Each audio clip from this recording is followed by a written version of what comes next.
Can a mutation overcome the serum? This video will answer 2 questions from fans. First, why was Captain America so sure that the little spider wouldn't get crushed by the containment tube? Second, why did Tony put down his protege and praise his opponent right in front of the kid like that? Everyone knows that Spider-Man's rights were previously sold by Marvel to Sony during their most desperate times, which left fans frustrated for years. It wasn't until the boy's appearance in Captain America 3 that a huge sensation was created because the long-awaited superhero had finally returned to the Avengers. But unfortunately, his very first opponent was Captain America, which gave rise to an age-old question. Can Spider-Man actually defeat Captain America? In reality, anyone who has watched the movie knows the answer is definitely no, at least not for Tom Holland's Spider-Man in Captain America 3.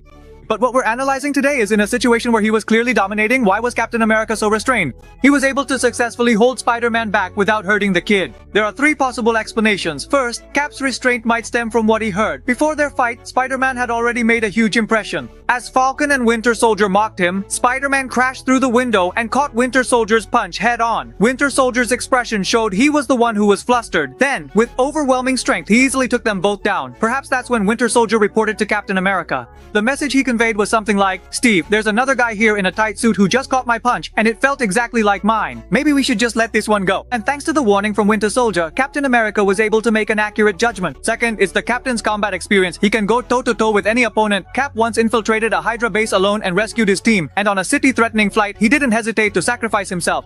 Even when surrounded, he escaped easily. This proves Captain America has both strength and strategic wit. In his fight with Spider-Man, the Captain was clearly testing him step by step. First, he fought while probing his opponent, then waited for the perfect moment to deliver the finishing blow. But do you think the Captain ever considered what would happen if Spider-Man managed to block the cage and hit him back with it? The third possibility is that the Captain might have known about this character from early on. Because, according to his own narration in Captain America 2, after being frozen for decades, he admitted that the world today has changed too much.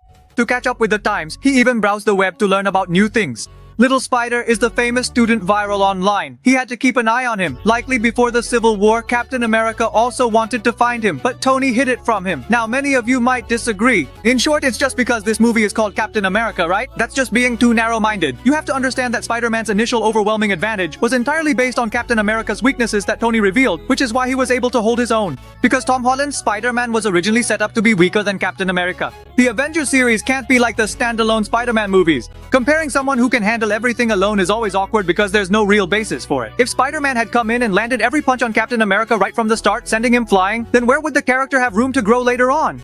That's why, even in Spider-Man's solo movie, Tony said that if Captain America really wanted to, he could definitely do it.